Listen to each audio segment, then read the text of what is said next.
Disclaimer. इस channel पर प्रस्तुत सभी जानकारी केवल मनोरंजन के उद्देश्य से है। हम यह दावा नहीं करते कि यह जानकारी पेशेवर सलाह का स्थान ले सकती है और किसी व्यक्ति, संस्था या संगठन को प्रतिबिंबित नहीं करते। हम इस चैनल पर प्रस्तुत जानकारी के उपयोग से उत्पन्न किसी भी प्रत्यक्ष या अप्रत्यक्ष नुकसान के लिए उत्तरदायी नहीं है। संघर्ष की आहट और मुक्ति की ओर। अध्याय 17।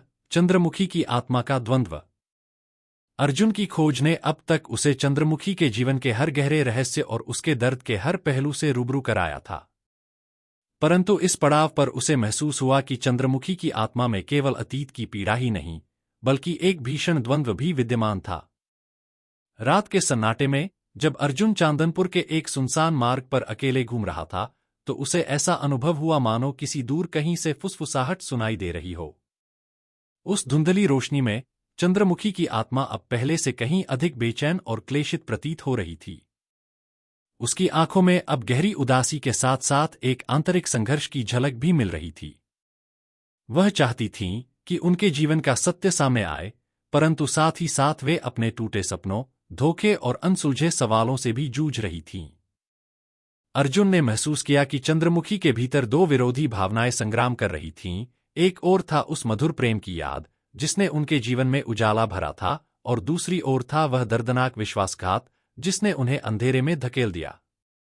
उस रात, जब हवाओं में ठंडक फैल रही थी, अर्जुन ने चंद्रमुखी की आत्मा से एक आहट सी महसूस की, मानो वह बिना शब्दों के अपनी पीड़ा और द्वंद्व का बखान कर रही हो। उसकी आत्मा के अनकहे शब्द, उसके अधूरे वादों की यादें और समाज के उन अंधेरे पहलुओं की कहानी, सब कुछ एक साथ उसे गहराई में ले जाने लगे।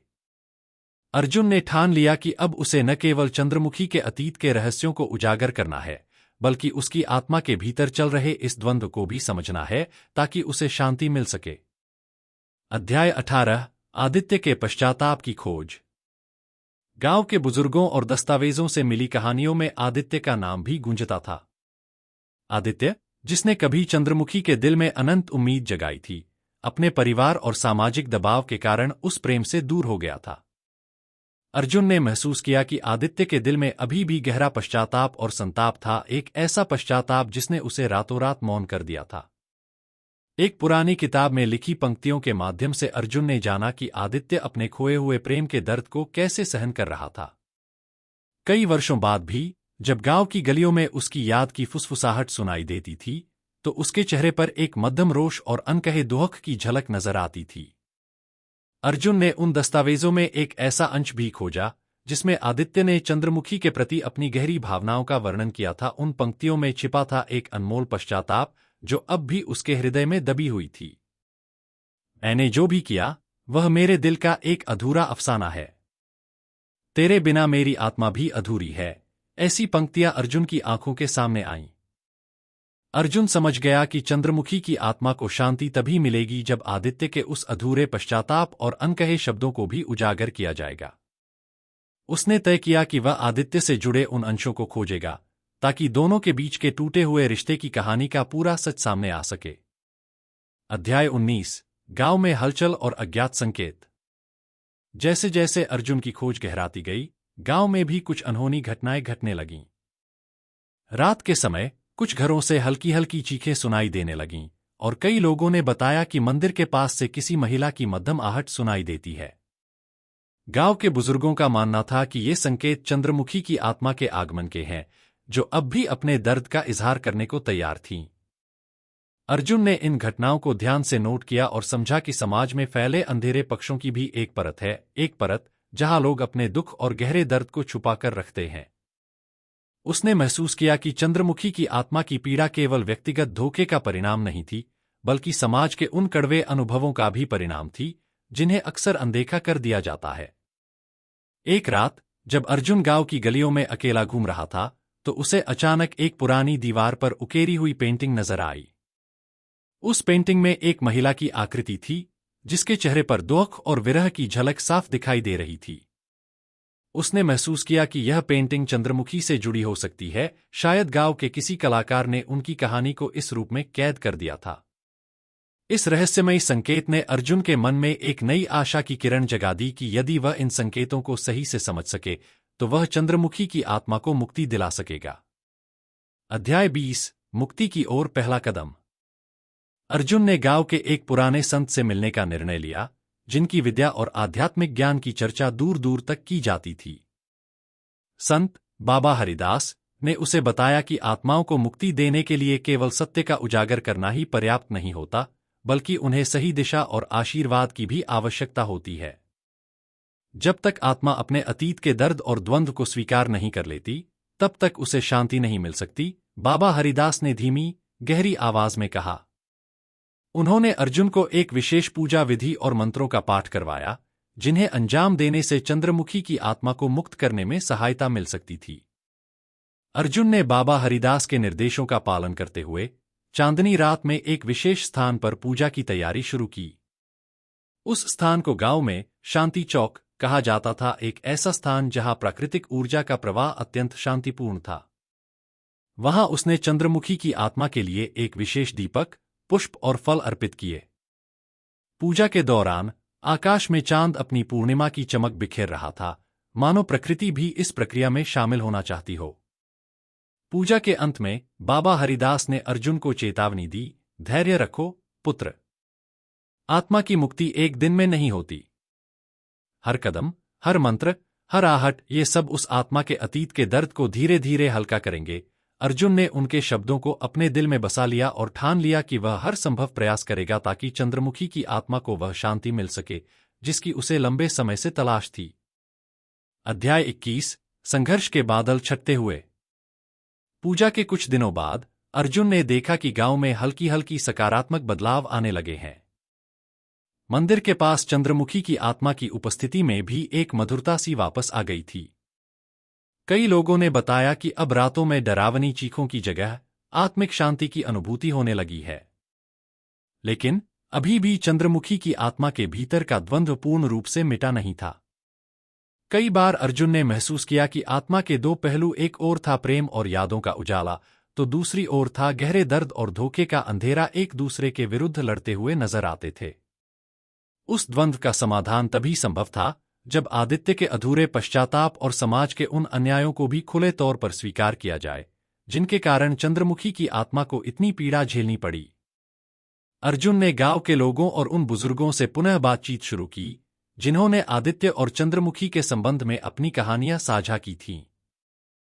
धीरे धीरे उन कहानियों के टुकड़ों से एक पूर्ण तस्वीर उभरने लगी जिसमें प्रेम की मिठास के साथ साथ धोखे की कटु सच्चाई भी झलक रही थी। इस प्रक्रिया में अर्जुन ने पाया कि चंद्रमुखी की आत्मा केवल एक पीड़ित आत्मा नहीं थी, बल्कि वह उन अनसुलझे सवालों की भी कहानी कह रही थी जिन्हें समाज ने सदियों से अनदेखा किया था। अध्याय 22 अंतर्दृष्टि और अंतिम निर्णय। अर्जुन की खोज ने उसे अंतर्दृष्टि की एक नई दुनिया से परिचित कराया। उसने समझा कि हर आत्मा के पीछे एक कहानी होती है जिसे समझने के लिए हमें सिर्फ बाहरी घटनाओं को देखना नहीं चाहिए, बल्कि उस आत्मा के भीतर के जटिल भावों और संघर्षों को भी समझना चाहिए। एक रात जब अर्जुन फिर से शांति चौक पर पूजा अर्चना में लगा हुआ था, तो अचानक चंद्रमुखी की आत्मा ने अपने अस्तित्व की अंतिम पुकार की। उसकी आंखों में अब एक शांत स्वीकारोक्ति थी, मानो उसने अपने अतीत के हर दर्द और द्वंद्व को आत्मसात कर लिया हो। चंद्रमुखी की आत्मा ने धीरे धीरे अर्जुन के समक्ष वह अंतिम संकेत प्रस्तुत किया जिसने उसे यह समझा दिया कि मुक्ति का रास्ता केवल सत्य और स्वीकारोक्ति से ही खुलता है। उस क्षण अर्जुन के मन में एक स्पष्ट विचार आया कि उसे अपनी खोज के अंतिम अध्याय में उस अंधेरे और उजाले दोनों का सामना करना होगा ताकि चंद्रमुखी की आत्मा को पूर्ण शांति मिल सके। उसने फैसला किया कि वह आदित्य के उन कागजात और दस्तावेजों को भी समाज के सामने लाएगा जिनमें उस प्रेम कथा का सच्चा और कच्चा हाल लिखा था।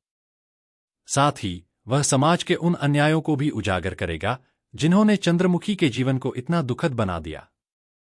अर्जुन ने अपना संकल्प दृढ़ किया और तय किया कि अगली पूजा अर्चना में वह चंद्रमुखी की आत्मा के लिए एक अंतिम प्रार्थना करेगा, एक ऐसी प्रार्थना जो उनके अतीत के सारे द्वंद्वों को समाप्त कर उन्हें मुक्ति की ओर ले जाए। अध्याय 23 अंत का प्रकाश और नए सवेरा की ओर। पूजा के दिन शांति चौक पर एक अद्भुत माहौल बन गया था। पूरा गांव, जो अब धीरे धीरे अपने अतीत के दर्द से उबरने लगा था, उस क्षण के लिए एकजुट हो गया। बाबा हरिदास के आशीर्वाद, अर्जुन की अटूट निष्ठा और चंद्रमुखी की आत्मा के अनसुलझे दर्द के बीच एक नई ऊर्जा का संचार हो रहा था। अर्जुन ने पूरे मनोयोग से चंद्रमुखी की आत्मा के लिए अंतिम प्रार्थना की। उसने वह मंत्र दोहराए जिन्हें बाबा हरिदास ने सिखाया था और अपनी आंखों में उस आत्मा के अतीत के दर्द और वर्तमान की उम्मीद की झलक देखी। पूजा के दौरान आसमान में चांद की चमक भी मानो उस प्रार्थना में शामिल हो गई और हवा में एक मधुर संगीत की धुन फैल गई। उस रात जब पूजा समाप्त हुई तो गांव में ऐसा लगा मानो चंद्रमुखी की आत्मा ने आखिरकार अपने अधूरे वादों, टूटे सपनों और गहरे दर्द को स्वीकार कर लिया हो। उसकी आत्मा के भीतर से अब एक शांत प्रकाश निकलने लगा, जिसने न केवल उसके स्वयं के दर्द को हल्का किया, बल्कि गांव के उन अनगिनत दिलों में भी उम्मीद की किरण जगाई, जिन्होंने हमेशा अंधकार में अपना रास्ता खोजा था। अर्जुन ने अपने दस्तावेज, पुरानी पत्रिकाएं और आदित्य के पश्चाताप भरे शब्दों को समाज के समक्ष रखा। उसने एक ऐसा संवाद शुरू किया जिसमें प्रेम, विश्वास और समाज में व्याप्त अन्याय के खिलाफ आवाज उठाई गई। धीरे धीरे गांव के लोग इस सच्चाई को स्वीकारने लगे कि हर दर्द के पीछे एक सीख होती है और प्रेम में विश्वास ही सबसे बड़ा बल है। उस अंतिम प्रार्थना के बाद चंद्रमुखी की आत्मा की उपस्थिति में एक गहरी शांति छा गई। गांव में अब कोई अजीब सी चीख शोर नहीं था, बल्कि एक मधुर सन्नाटा था, ऐसा सन्नाटा जो बताता था कि एक अधूरी आत्मा को पूर्ण मुक्ति मिल गई है। अर्जुन की मेहनत, समाज के सामने सच का प्रकाश लाने और आत्मा के द्वंद्व को समझने की लगन ने अंततः उस अंधकार को दूर कर दिया जिससे चंद्रमुखी का जीवन इतना दुखद हो गया था।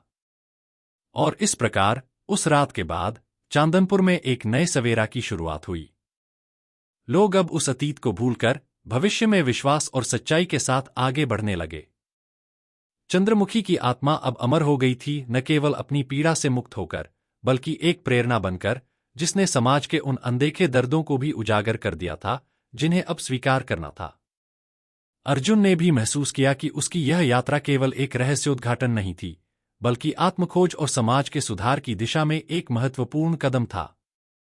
उसने ठान लिया कि वह हमेशा उस सत्य और प्रेम की ओर अग्रसर रहेगा जिसने चंद्रमुखी की आत्मा को अंततः मुक्ति दिलाई।